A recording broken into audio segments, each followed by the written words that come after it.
Trump administration has been very clear. They are not interested in following up on any of the new revelations from the latest batch of Epstein files. Really, not at all. Trump's Deputy Attorney General and former defense attorney Todd Blanche said as much last night. Is there any chance that any of these individuals who partied with Epstein and engaged in, relations with minors will be prosecuted? Any chance? I'll never say no, and we will always investigate any evidence of misconduct. But as you know, it is not a crime to party with Mr. Epstein.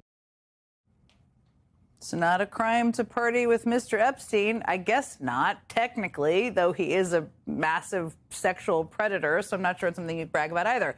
The point is, that's quite the line from an administration that spent years whipping up the base, that telling them they would be the ones who would do everything possible to get the truth out about Epstein and any co-conspirators.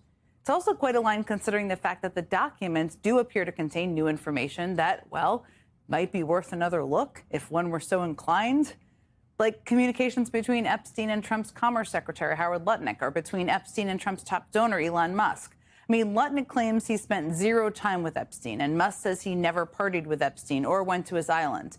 Of course, simply having your name appear in the Epstein file does not make a person guilty of any crimes. But apparently we are supposed to just take Trump's word for it that there's nothing to see here. Elon Musk was also in there, and so was your Commerce Secretary Howard Lutnick, and correspondence that he had with him. Did you read those new files that were published by the Department of Justice? I didn't. I have a lot of things I'm doing, a lot of things I'm doing. I don't know. You mentioned two names. I'm sure they're fine. I'm sure they're fine. Otherwise, it would have been major headlines. A lot of women who are survivors of Epstein's are unhappy with those redactions that came out. Some of them, entire witness interviews are totally blacked out. Do you think that they should be more transparent? The fact that they thought they released too much. I heard that, and you tell me something else. So, I think it's really time for the country to get onto something else. Really, now that nothing came out about me. I mean, just let's everybody move on, shall we? Well, we're not going to move on, obviously. But joining me now is New York Democratic Congressman and member of the House Judiciary Committee, Dan Goldman. Okay, we've all been wading through, news organizations, committees, and members of Congress, all of these documents that have come out. And there are certainly many in there. There was information in there that came from tip lines that is unsubstantiated and things like that. But there are some pieces of information in there that feels like they could warrant follow-up. But let me ask you this from more of you're a former prosecutor. Is there stuff in there that you've seen that you think warrants more questioning, more investigation, more follow-up? And if so, what stuck out to you? Oh, I think there definitely is, even just the tip line. The tip line has allegations that Donald Trump sexually assaulted a 13-year-old. And it's unclear whether and to what extent they chased that tip down and whether there was a true investigation into it. That would obviously be something that you would want to investigate. The interesting thing that really jumps out to me about the release right now is, yes, we're combing through a lot of these communications.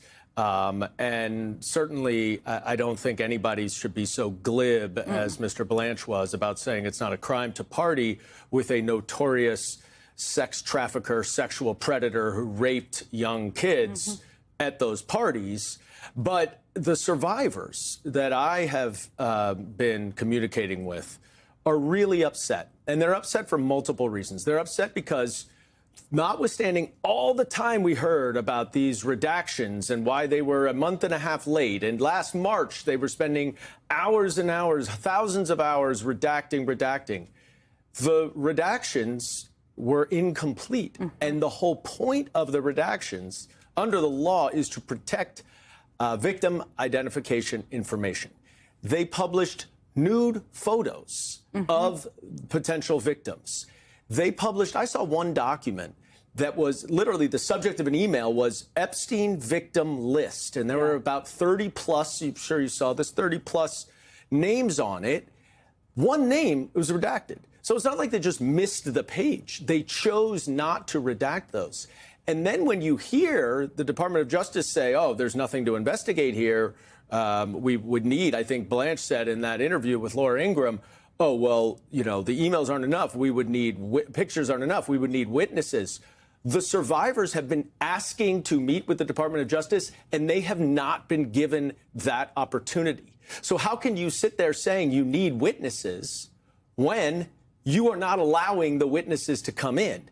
And so this is just part of a continued and massive cover-up that has been going on for a year now, where clearly they are trying to protect either Donald Trump, and there's a lot that needs to be investigated about Donald Trump in there, or others that is within their orbit, because there's still millions of pages that haven't been turned over. Yeah, okay, I have about 12 follow-up questions from everything you just said. First, on the tip line, I asked that because I think so many people out there, you're seeing all this information flow. You don't know what to overvalue, undervalue. Obviously, those things are unsubstantiated. But what you're saying, it sounds like, is those things should be looked into.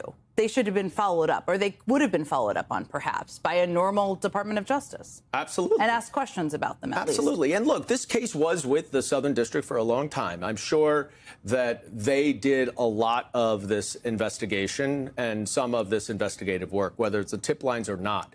But what we don't see in those files is any conclusion to those investigations. I think there appear to be many, many reports that are not in there. And there are a lot of reports that redact people who may be co-conspirators, which is exactly what they were not supposed to redact. So we have asked on the Judiciary Committee for time. They've offered us to go to the Department of Justice and review the unredacted materials. And we're looking to do that as soon as we possibly can. And you don't have a date yet, though. I have not yet heard back.